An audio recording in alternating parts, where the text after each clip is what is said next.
30.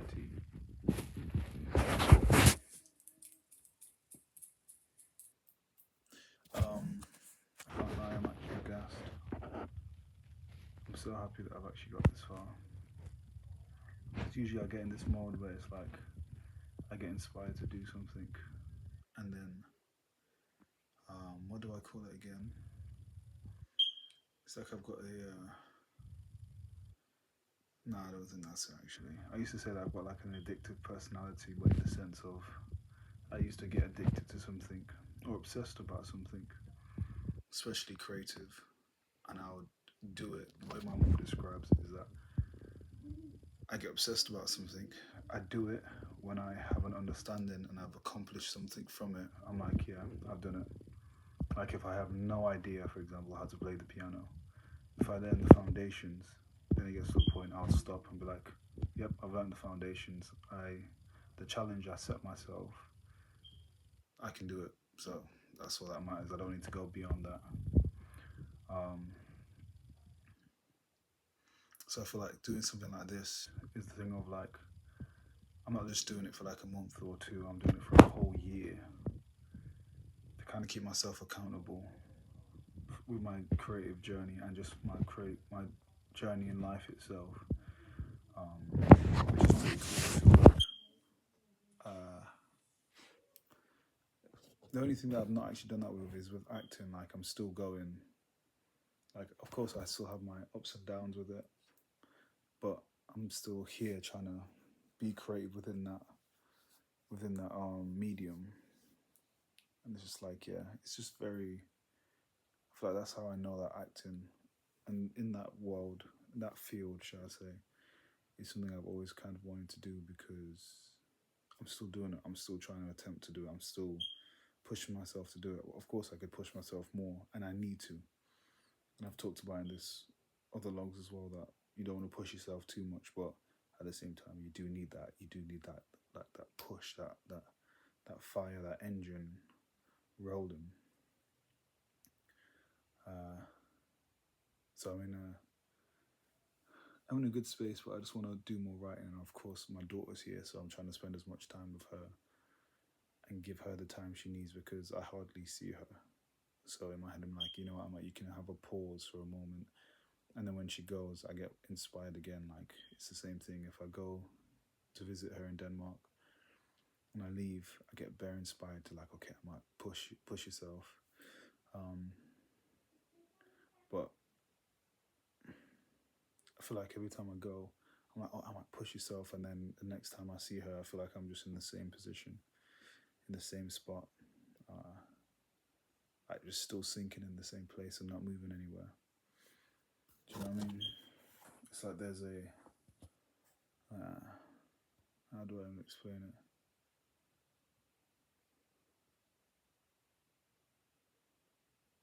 Yeah, it's like there's a mirror in front of me and I can see myself clear as day. And every time I take a step, it seems like I'm moving, but I'm in the same place. Like the mirror's right in front of me here. And I can see my full body. And every time I take a step, it seems like I'm going somewhere, but I'm actually not. I'm just in the same spot. I'm in the exact same position. As I'm not going any place. The background is still the same. The sky is still the same. The floor is still the same. Everything is still the same. But it feels like I'm making movements. It feels like I'm making changes when there's no changes happening. And in life, it's nice to know that. Of course, the hardest thing is, I think sometimes the worst thing is that you know it. Like me telling this to the log right now is like, I know that I've got a problem in, what's it called? Wanting to make a change, or I can tell that there's a problem, right?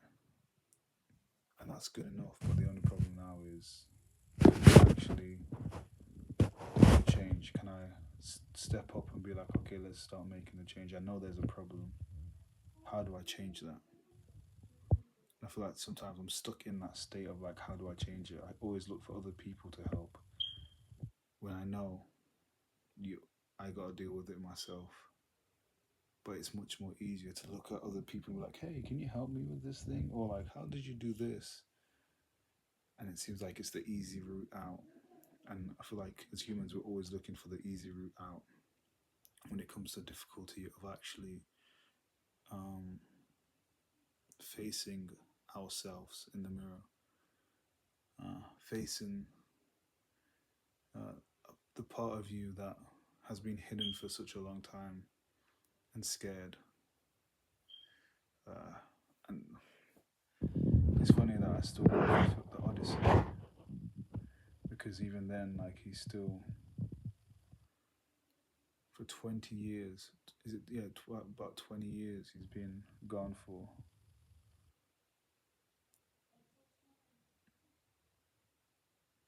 And even like after the Trojan War, he could have went home. He could have taken the easy route where he said that we'll go to a different route and stop off and see different places. Because he knew he couldn't go back home, he couldn't face it. And I feel like it's just a perfect example of humans, of like, we never really want to face the truth. And the truth is ourselves. That dark part within us, the abyss, as I call it, within us. We never really want to face it. We never don't want to be there. Don't want to see that person. Don't want to see him or her. Don't want to be there in the dark. Because we know when the darkness surrounds us, it's insufferable. We can't deal with it because we've been holding back and hiding things so much in our subconscious that when it all comes to light, it's too much. It can make people break, and that's what scares you. That's what scares me.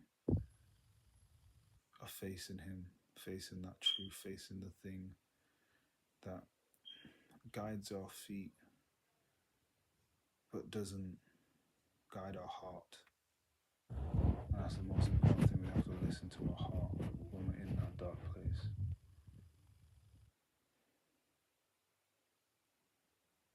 And I feel like the film just tells such a great story about that, the struggle. It's not just about a man. Like, fuck the man, bro. It's not about the man, it's about humanity itself, right? And of course it talks about a lot of stuff like how it was like an end of a civilization, because Zeus's law at the time was then stamped on with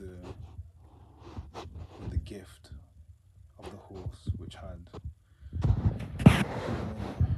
so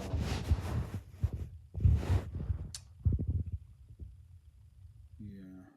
But yeah, as I say, it's like forget the man race. It's a man, woman, child. This is about humanity itself.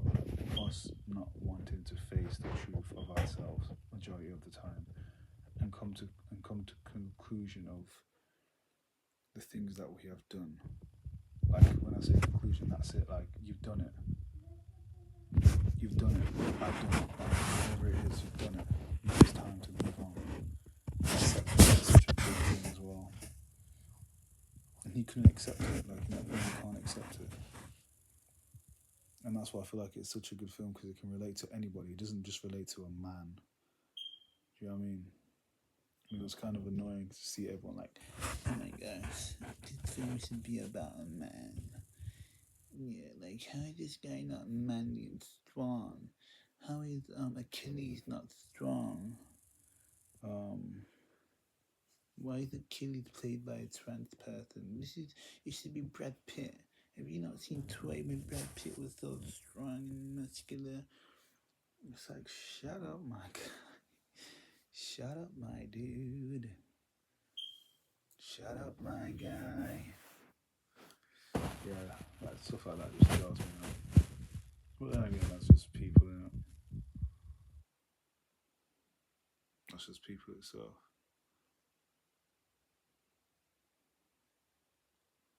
Probably need to do more research in that, but I'm pretty sure that Elliot Page, I don't think it was Achilles.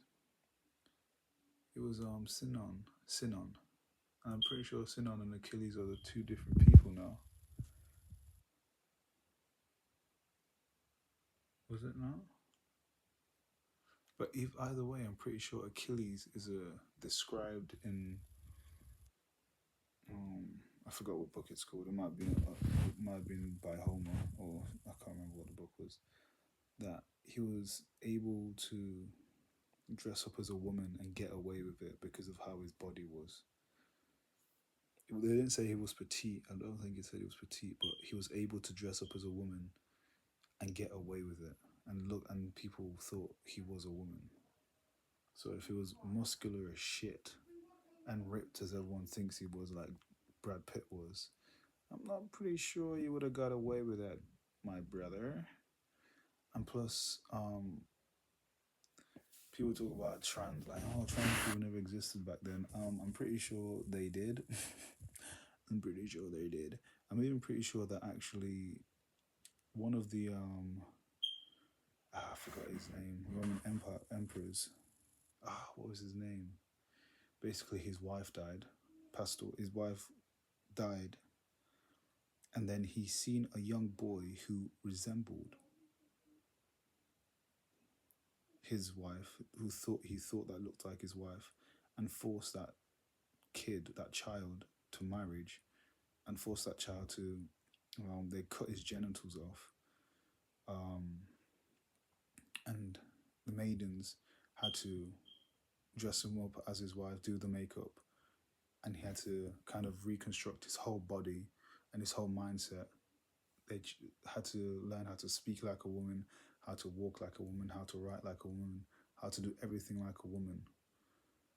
Of course, I'm not saying that's good. That's a good thing, but I'm saying that there was trans back then, and even back then, if you want to talk about the Romans and the Greeks, there was a lot of like there was a lot of how do I say the word, homosexual acts, in the sense of there was gay couples. People were gay, trans, straight. They didn't give a shit back then. They had like groupies where everyone was having sex. Like, but for some reason nowadays everyone thinks that none of that's true. Like, no, like that's not true. Like what they say this. They say this. You read the books. And maybe there's something more I need to read about. It's just like stuff like that. It's just like it's just closed-minded people in it, and everyone hating about. Oh, there's a black woman playing as Helen. Okay, okay. If you really want to get into it, the Moors were black people. The people who were actually living in Greece at the time, a long time ago, would have been brown-skinned. So I don't know what you're talking about there, buddy. I'll have to do more research. I forgot there was a group of people who were brown skinned who have been living in those areas, and I'm just trying to remember. I can't remember. I'm awful with remembering names and shit like that. So tomorrow I'll have to get back to you and be like, yeah, this is what I found. You know what I mean? For those little rats listening out there. And let me tell you something. I want you to make hate comments to me, baby. I don't give a fuck.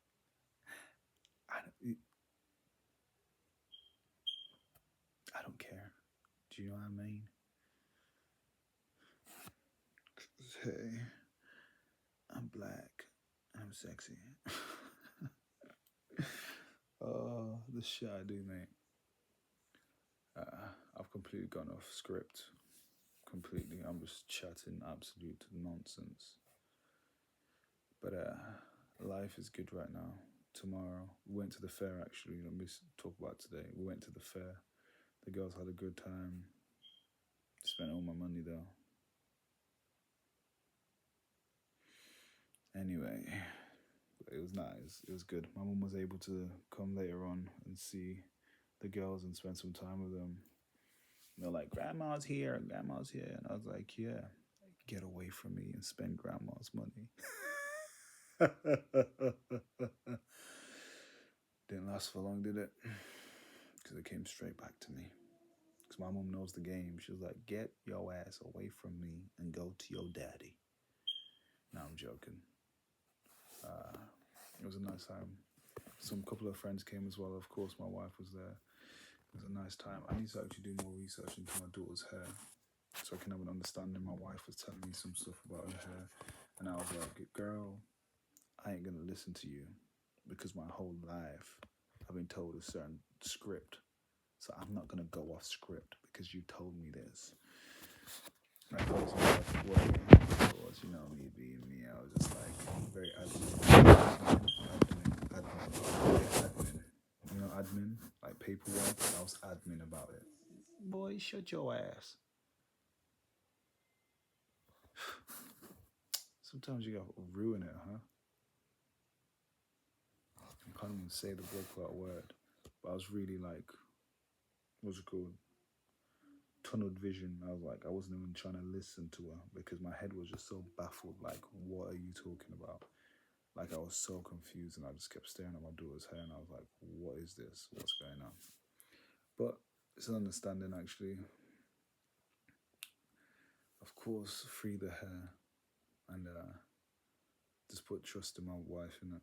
But of course, I can do my own research as well. I don't have to. She can guide, my wife can guide me in the right way to what will work and what won't work. And then I can do my own research, and then I can get research from other black hairdressers. Do you know what I mean? Just so I can really understand how to do her hair and get it in the right spot and place where it needs to be. So then she falls in love with her hair and be like, oh my gosh, look at my beautiful hair. And then when she gets older, she doesn't have like this, what's it called? She doesn't have a words. I just can't think of any.